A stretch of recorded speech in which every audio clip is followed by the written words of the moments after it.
Welcome everyone. Nice to be back with you.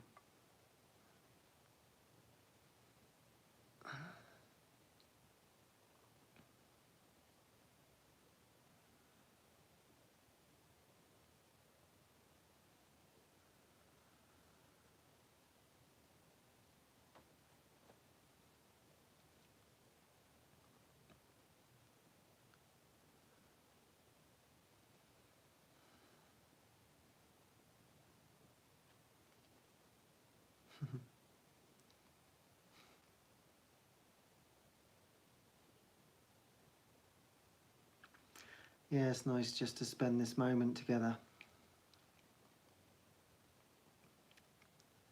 of not knowing.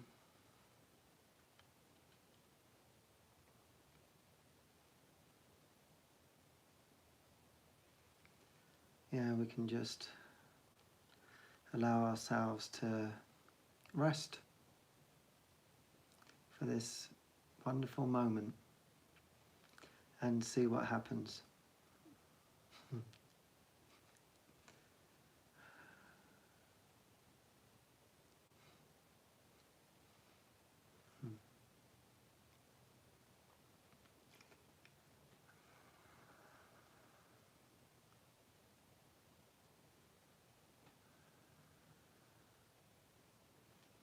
Yeah, just knowing for this time that there's nothing to do, there's nowhere to get to.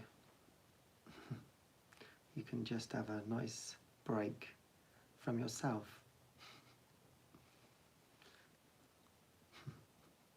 from your false self. It's a detox from your false self.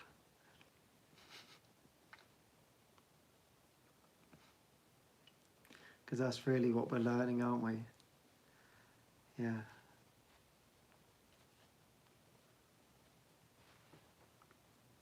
Learning that a lot of what we believe is actually false. So this is why we come together, to expose all our false thinking. And just to be present. And just let this time unfold however it wants to. Without wanting to control anything.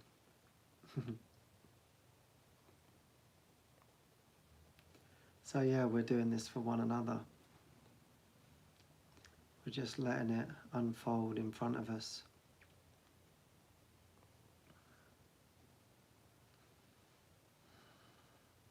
So we can just feel that presence. That's the only reason why we're here together now, really, is to get in touch with that deep presence.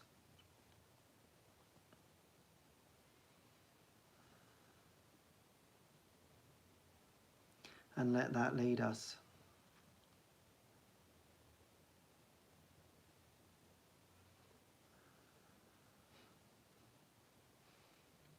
Because it's always a practicing of not knowing, isn't it? It's like we think that we know something. I think that I know something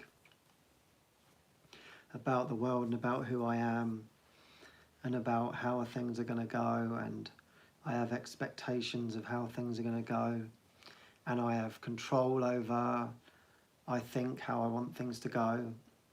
And ultimately we're learning that we actually need to let that go.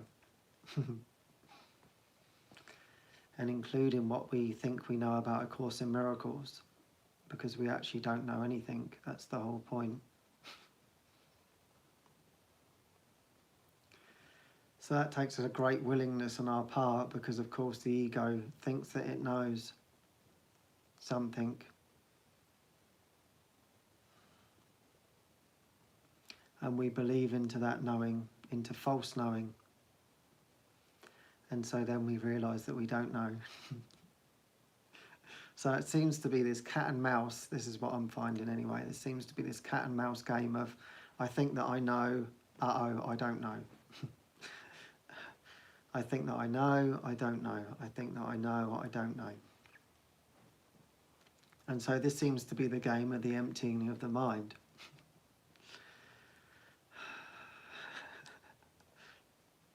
So at times it can be a little frustrating because it seems like it's the cat chasing its own tail.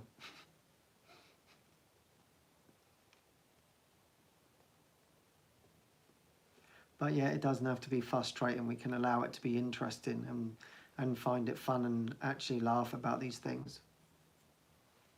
You know, that's the Bill Thetford book, is Never Forget to Laugh. And it's kind of interesting that, you know, one of the scribes of A Course in Miracles, the book was decided to be called Never Forget to Laugh. And I actually think that that's actually a pretty deep teaching, really, because this journey can become pretty serious and we become pretty serious on this journey, and that's definitely not the goal. And in actual fact, I think that that's what we're doing. We're letting go of our seriousness together. That, you know, in some respects we are in a serious dilemma when we believe that we're in time and space and a body, and we have thoughts and feelings that are actually false. So it seems to be a pretty serious situation that we're in. But yeah, as Bill Thetford taught us, never forget to laugh. Don't take any of this so seriously. So I think this is sort of leading on from what was being spoken about last week, is, you know, the fear is the illusion. And that the trap is to believe in these fearful thoughts and make them real, basically making illusions real. And of course, as Jesus teaches us, that how can one illusion be any different from another illusion? They're actually all the same. As he teaches, there are no difficulty in miracles. So the ordering of difficulty is purely in our mind. You know, something tiny to something large in our seeming forgiveness program is completely and utterly no different. And including being completely present and in the mind of God is really timeless. So it's not really about a process or taking any time over it. Yet, while we're here together doing this, we seemingly find ourselves in time and space. And while the body seems to be useful, the body will be used. This is the means that we find ourselves in. So it's not a fact of actually denying anything. It's just seeing the false for false and allowing the truth to be true. And so we've created this veil, this thin veil, as Jesus teaches us. It's very, very thin. And it's completely easy to dispel. So I think this is like the good news, that this can happen in an instant, and this is what this time is for. That every single moment is an opportunity to return to reality, to remember reality. Every single moment here and now is an opening into the truth. The truth never goes away, never fades. It's always completely present. And so it's always just waiting for us to get it, to get the message, to receive our gift of what we are. And so this is what actually we need to really start to take on board, I think, is that it can seem like it's in the future, that I've got my forgiveness program to work out and my karma to work out. And when I've done that, eventually I will align my mind, my right mind, become right-minded, find true perception, and eventually knowledge will dawn on the mind and I will be awake and in heaven, as the Course teaches. And what he's actually saying to us is, yeah, that's now. That's what's happening now. You're tricking yourself into that this isn't here. You're tricking yourself into everything isn't possible here and now. And so that's why we're coming together to remember that that this is your holy moment to leap into heaven and realize that it was all just one big trick. Your revelation is now. Your revelation is already done. So there's no real waiting around for anything. That's what I actually love about what we're doing. And so every moment is a precious moment in opening up to true wisdom, if you want to call it that. That every moment is wanting to show you the true essence of yourself. It's only because we're choosing not to see that. You know, so in this moment, it's not really about the words. We're all wanting to deepen into the experience of love. And so that's where our intention is, and that's where our willingness is.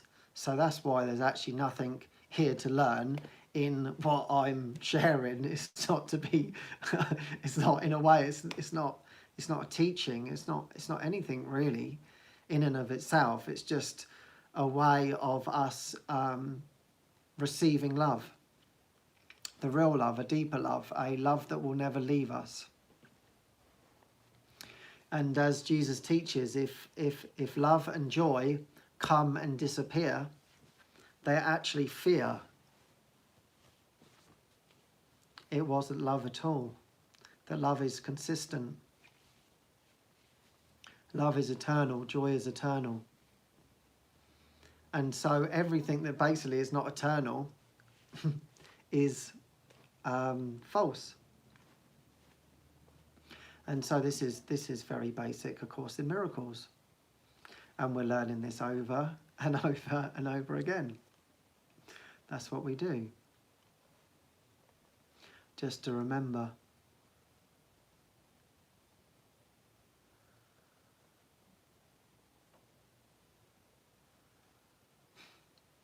You know, I read the other day, he said that it took millions of years for the separation to happen. It happened over millions of years. And it will take millions of years, probably even more, to come back to oneness, to reality. And I'm not saying that, and of course now I've just talked about it doesn't take time. And then Jesus is sharing with us something that's like, wow, that's taken a lot of time. Millions of years is a lot of time. And he explained, yeah, that's why you actually need miracles, because miracles collapse time.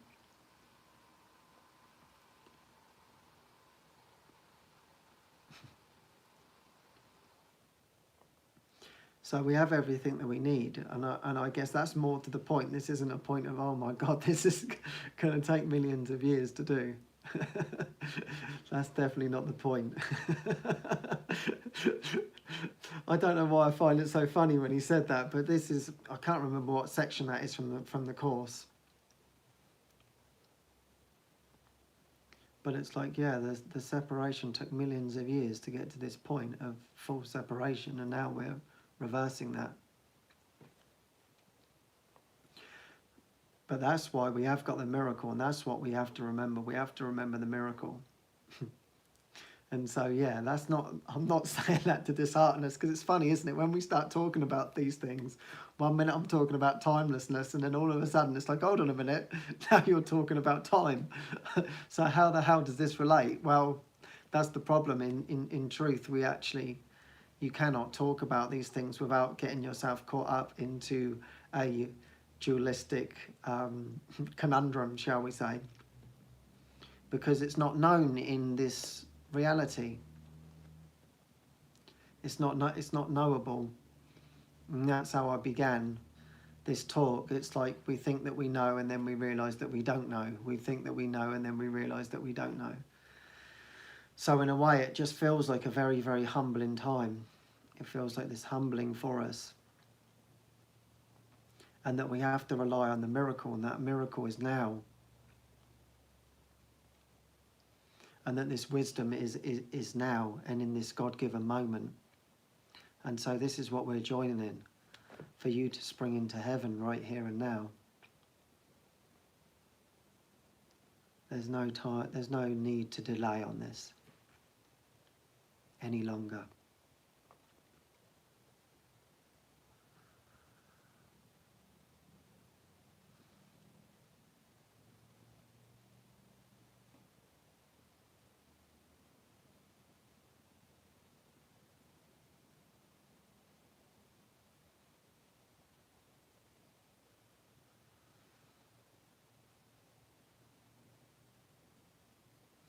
Yeah, and it's been an interesting week since I last shared. A lot more stuff actually came to the surface through being more transparent, and I think that's what you find on this journey, is the more sort of transparent you become, the more stuff begins to rise to the surface. And of course, this is where we find ourselves in this interesting game of the ego wanting to deter us and having the courage to continuously move forward in our unwinding from this ego thinking. And so when we start to open up different doors, more doorways open. And of course, the first instinct is to get very discouraged. And it was interesting for me this last week. It was something very simple that happened, but it really affected me, and it was interesting. That it was very simple. That we were doing a job. I was waiting on a guy to help me, and for so many times he hasn't turned up.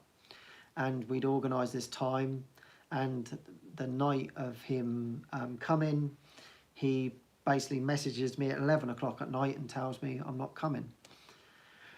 And so I was really angry and really frustrated with that. And I felt like there was this huge overreaction in me. And I was like, why on earth am I responding in this way? And as I was sharing with some friends, it's like when one thing sort of topples, it's like some dominoes. All of a sudden, all these forgiveness opportunities start to appear.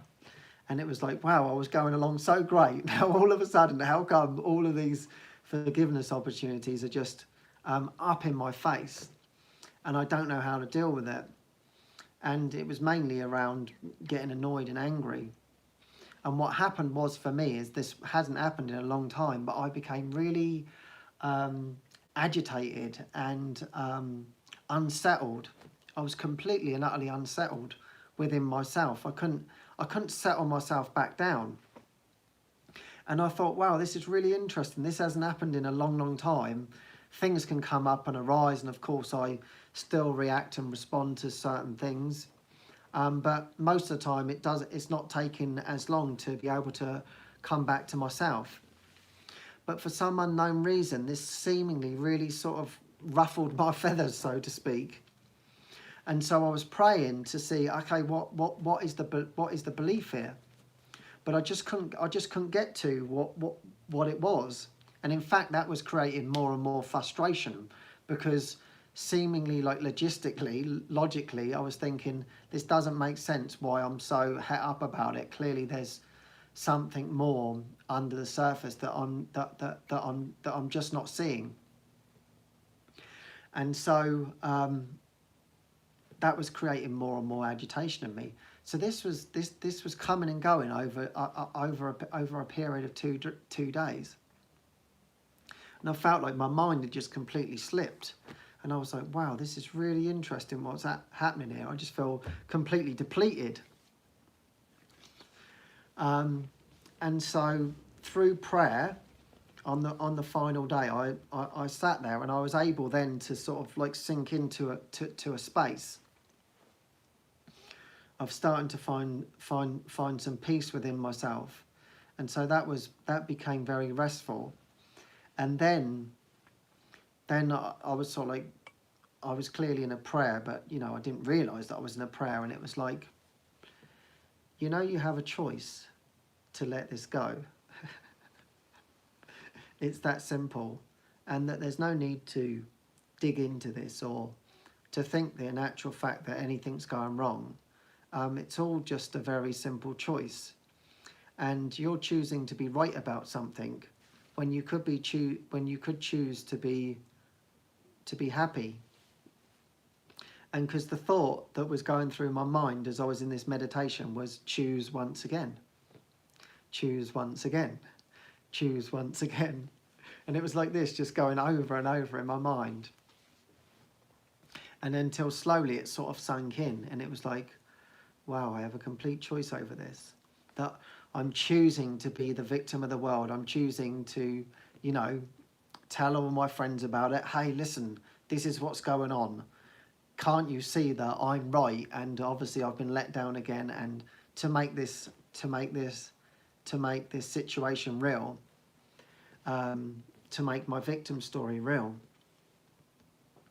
But yet true presence was saying, choose once again, choose once again, choose once again. And all of a sudden I could see it. I could see it. It was like, oh my God, this is just a choice. There's no need to dig in. There's no need to try and find answers for things that maybe there are no answers. Maybe it's already been answered, you know. How do I know what's going on? I have the choice. I have the power of decision is my own as to where I want to be in my heart. And of course, the victim story is very, very strong. And of course, that's what I got into. I got into that something's going wrong, and that I need to somehow fix it, and I feel powerless to be able to fix it. This is pretty much the basic ego conundrum, isn't it? You're powerless. You're weak. There's nothing you can do.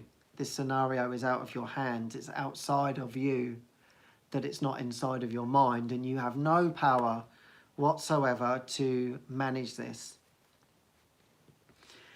And so when you become very disorientated, that becomes very real, this disempowerment. And so that's why today I wanted to actually talk about finding that inner strength. Because that's what that's the choice in any given moment, I think. And I think we all have these stories and these miracles to remember that, yeah, I was in my wrong mind and then I chose my right mind, and then all of a sudden it just disappeared in an instant. And so I think that's actually an important thing that we all that we all need to remember, that I need to remember. And so that was actually a beautiful experience that happened, like that all of a sudden the strength dawned on me that, like, yeah, I don't have to choose this. I don't have to choose to be like this.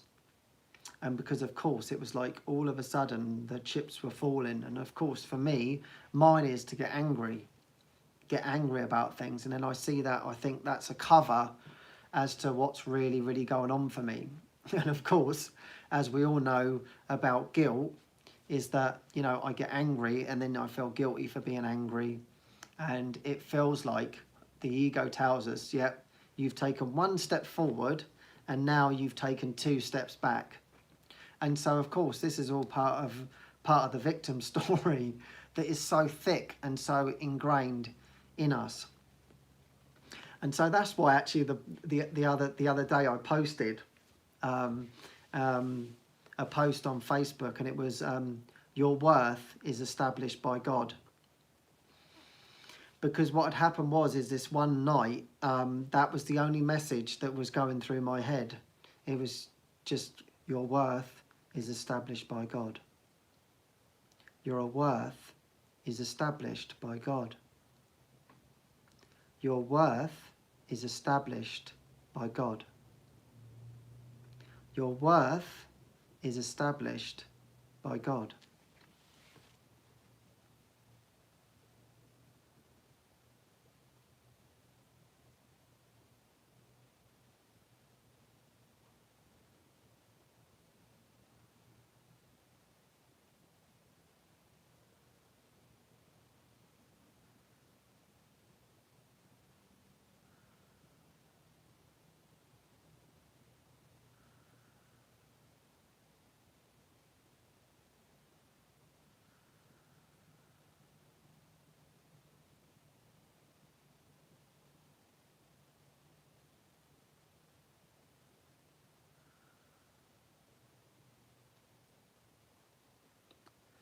Yeah, that pretty much dispels everything, doesn't it? To really take that actual true message on. And that was my conclusion from it. I was like, well, that just eliminates all of the victim story in one hit there, in that one sentence. And equally, it's going to save a lot of time, actually. That's what I thought about. Because it's interesting. It's like believing that somehow our worth is in time and space. It seems like this body and this life, what we seemingly call life, I will find my worth within it. This is the trick in it. And no matter what we do, we never find that worth. Because the worth is not there.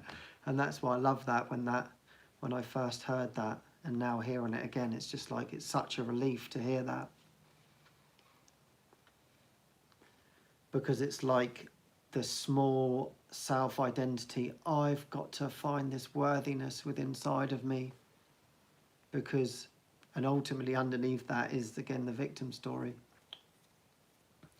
But it's like, no, your worth is and has already been established by God.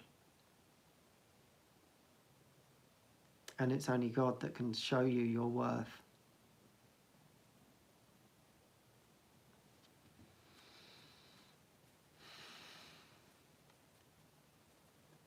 So that's definitely a little statement to put on the mantelpiece and remember.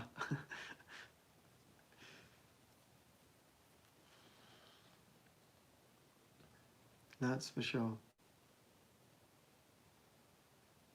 That nothing can take that away.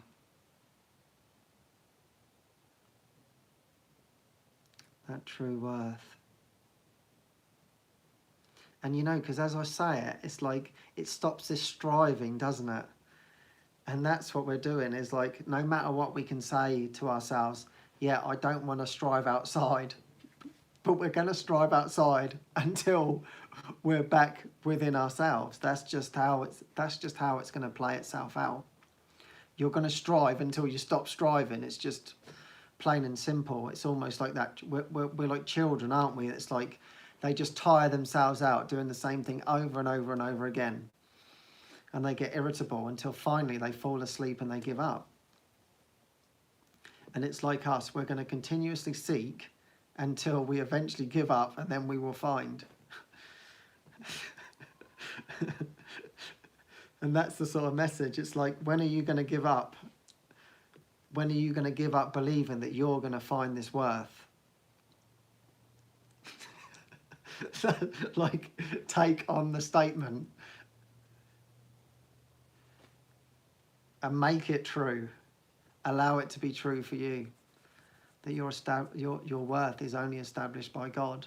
But instead, you know, and I'm saying this myself, because that's why it's so funny. It's like still trying to find worth in this body identity and in this world. And yet we read that simple statement and then you turn to the next page and it's all completely forgotten. And so that's why we're here together, to keep reminding ourselves of these very, very beautiful, deep teachings that have to be taken on. Because when you hear that, and as I'm sitting here and I'm saying, your worth is established by God, it's just like all the striving stops in my heart, and it's just like, oh God, thank God for that. And so it's like, we want to make this journey difficult. You know, that's what I think we have to openly admit to ourselves, that you enjoy struggling. You enjoy making this hard work, you know, and I think everybody is sitting there now watching. If there was a screen, we could all put our hands up and say, yeah, I think I'm actually making this a lot harder than it needs to be. And am I really, really taking on board the teachings of what Jesus has given us, you know? Am I really going to practice this statement, my worth is established by God? That is the actual gateway to heaven, you know, is the door is open. That statement has everything in it, and yet it's like, oh, that was nice. Yeah, I really enjoyed that statement. Okay, then what's for dinner? You know? And it's like, Jesus, okay, I'll wait here for you. Presence is always waiting for you until you get it. And it's like on every page of that book, there is the opening to everything. And he's like, did you get it yet? Okay, let's read another page. Let's see if we can get it in this one. Because he truly is the master psychologist, and thank God for that. And full of patience, because truly, with having me as a student, he must have a lot of patience, that's for sure.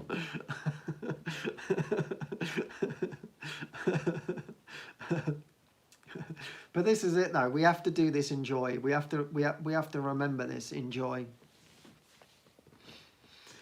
And you know, it's interesting in what's being shared, because I know that truly this is all for me, and that's why I love doing this, because like I get to listen back to them, and I know it's like the message for me.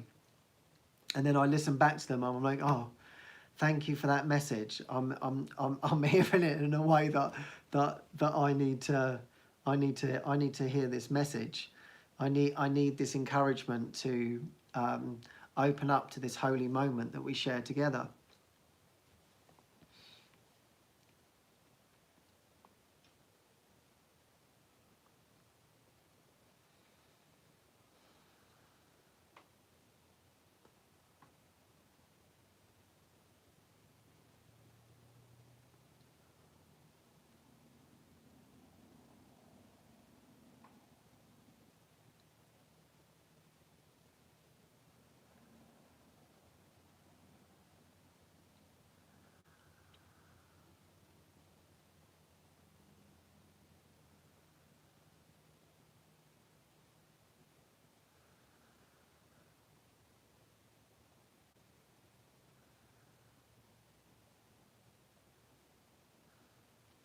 Yeah, so really this is how we find this inner strength, is this stopping seeking for anything.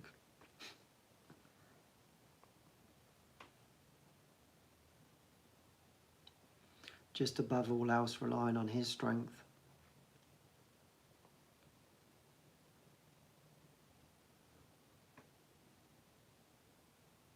And allowing that to be whatever it wants to be. Letting go of all ideas of what this strength is.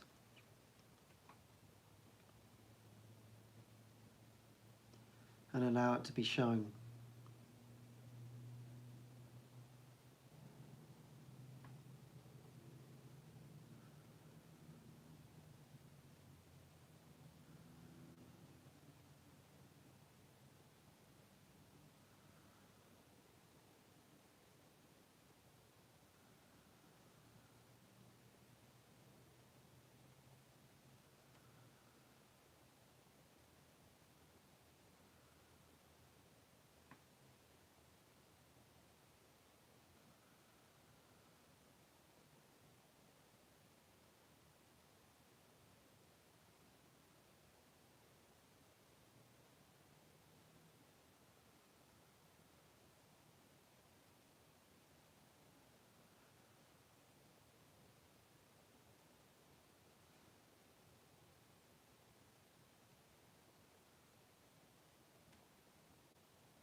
You know, and this has been actually the other lesson that's been coming to me very, very deeply.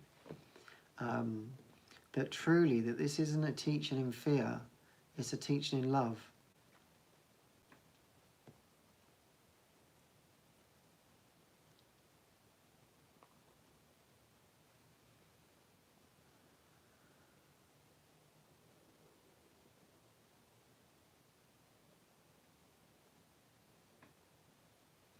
Yeah, we're not actually on this journey to battle with fear.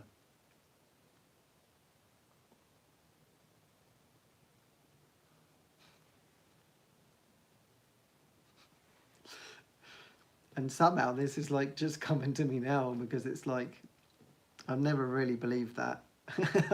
To be honest, I've never been convinced of that before when I've read that. And of course, when you can read that quite a lot throughout Course in Miracles.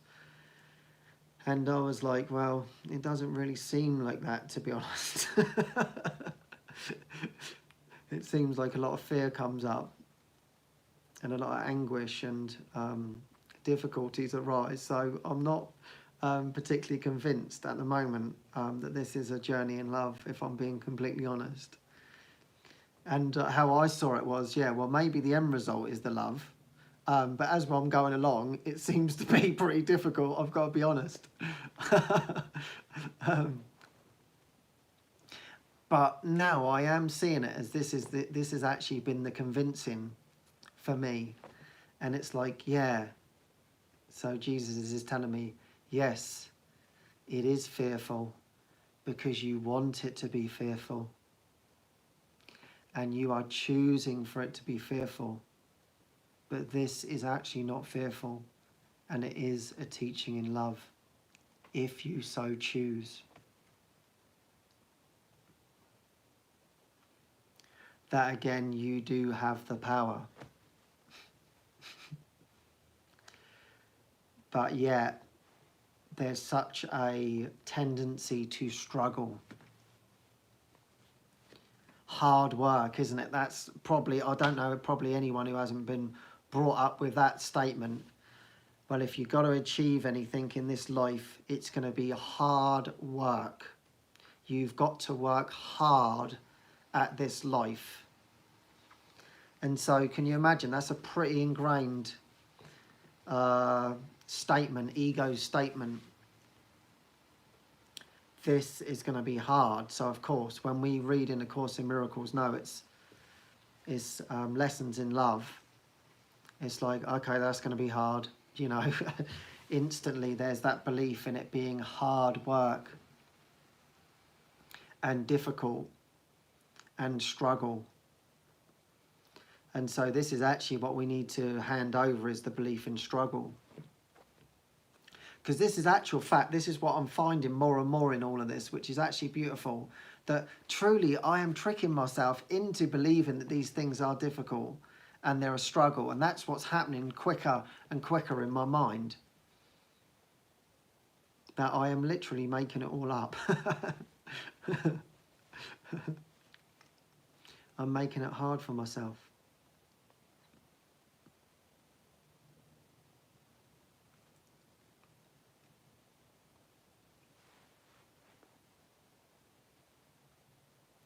So I think this is another beautiful message, that remembering that this is a message in love. You know, in actual fact, a friend was just sharing me, she shared with me a beautiful miracle that happened for her. And she said that, yeah, I just felt all of this resistance. I was just feeling a lot of resistance to pretty much everyone that was around me. And I could feel that I was wanting to be right. I didn't want to forgive. I felt very righteous, a lot of pride, and I was stuck. I was completely and utterly stuck. And I didn't really know how to get out of it. But she could see that there was this resistance there. It was like a wall. It was like a wall of resistance. And so there was this deep prayer to please help me, to guide me through this, to open my heart to these experiences that are coming, to these forgiveness opportunities, because I don't know how to do it. And it was like there was a moment, when there became enough moment of surrender, what she shared with me is all of a sudden this compassion came through that she'd never experienced before. And this softness just came through all of a sudden. And it was like everything just completely and utterly changed. The whole screen shifted into such compassion for everything. And she could see that in every given moment, it was just a beautiful opening into love's presence. And this resistance was all just completely and utterly made up in her mind. And the ones that she was finding difficulty with, there was great compassion and love that was coming through.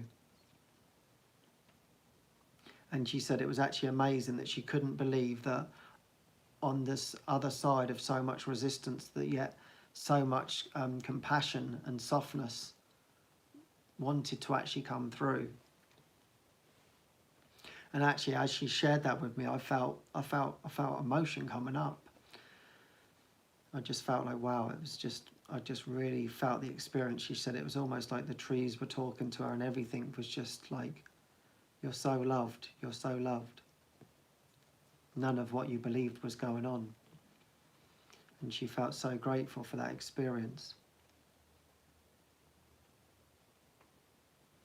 And so it's like this fictitious make-believe resistance that maybe you're experiencing, or this scenario that you're finding yourself in, a difficult forgiveness opportunity, that to have faith and trust that just maybe there's a deeper, softer compassion that wants to come through from the other side when we truly let go of the pride of thinking that we know something,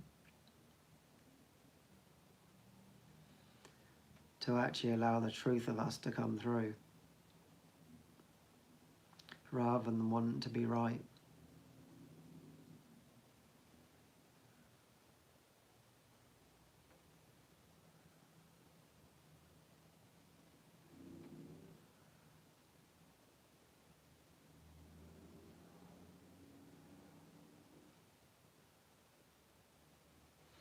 So yeah, maybe that can be our prayer to end on.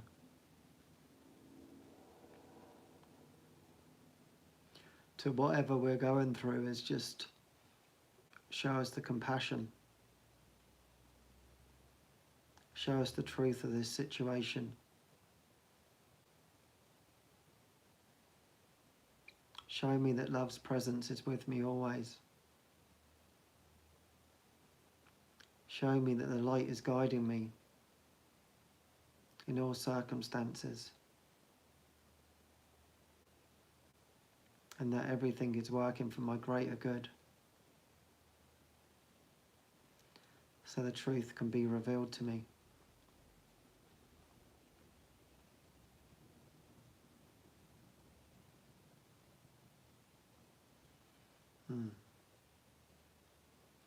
Yeah, so many blessings, everyone. And let's expect miracles, always. And let's have that peace and that joy and that love in our hearts. So many blessings, everyone. And I look forward to seeing you next week. Bye for now.